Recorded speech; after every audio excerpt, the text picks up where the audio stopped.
Star Wars Battlefront II is under a lot of strain. Setting aside the loot crate debacle from the beta, which is hopefully being improved, there's the banth in the room known as the canon. Canonical Star Wars content is a big deal no matter where it appears, but Star Wars Battlefront II represents the first time narrative elements appearing in a video game are meant to inform the rebooted franchise at large. And if you take nothing else away from this handsome piece, know the plot for Star Wars Battlefront II looks to be appropriately compelling and reverent. But the game itself, that's another story. My demo consisted of the first 3 chapters of the single-player campaign, the Cleaner, Battle of Endor and the Dauntless. And while the story surrounding each chapter held up, I'd rather not spoil too much here. But if you're interested in seeing an amazing new Imperial character Iden Versio, perfectly performed by Yanina Gavankar in a unique plotline, you won't be disappointed. The care in the writing also extends to the production, as the CGI scenes looked exquisite. Although, it is worth noting the demo was on PC in near-perfect lab conditions at the EA offices. How these scenes look on home consoles may not reflect the level of polish I encountered in the demo. What should remain consistent, though, is Gavankar's acting and the supporting cast around her, which will, at some point, include Mark Hamill. Star Wars Battlefront II don't have the combat you're looking for. Photo AI, there's impressive refinement to be found in the environments as well.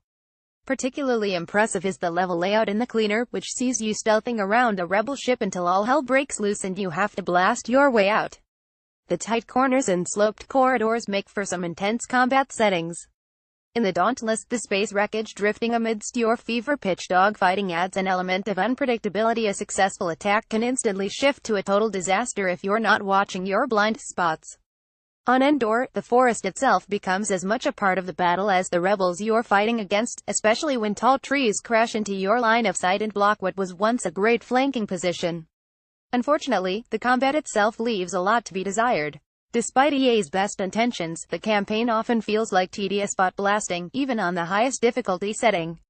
The AI felt predictable and sloppy. There were many sections where I nonchalantly walked towards a group of rebels and calmly executed headshot after headshot without receiving much pressure in the form of return fire.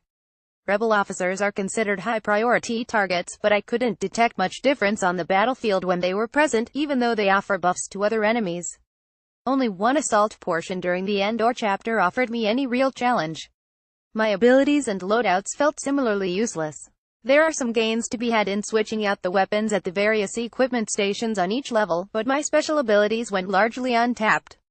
Again, I played the demo on the hardest possible setting and never felt compelled to use any of the special abilities available, other than the battlefield scanner for tagging enemies. There was nothing to encourage me to try different combos, and no enemies or scenarios that involved the kind of rock-paper-scissors style strategy that would force you to experiment with tactics. Long-distance headshots were the order of the day on Endor, and medium-distance headshots during the Cleaner. What did the Empire do after the death Star was destroyed in Return of the Jedi launch satellites, apparently? Photo AI space combat impressed me a bit more, although the controls don't allow you to bank and spin like you'd hope. It's hard to describe, but using the throttle and brake to pivot in space felt intuitive early on, and the space fights were, by far, the most fun I had during the demo, and the only thing that left me wanting more. Starfighter Assault may emerge as the most popular game mode in Star Wars Battlefront II.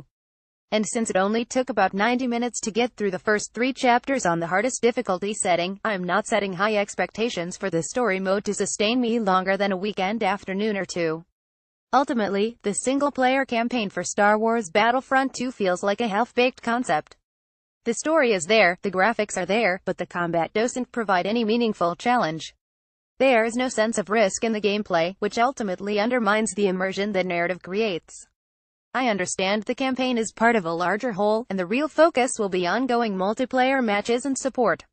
But I think Star Wars fans will find the experience wanting, and I'll miss an opportunity to make a killer first impression for the single-player Star Wars content it will undoubtedly start cranking out in the years ahead.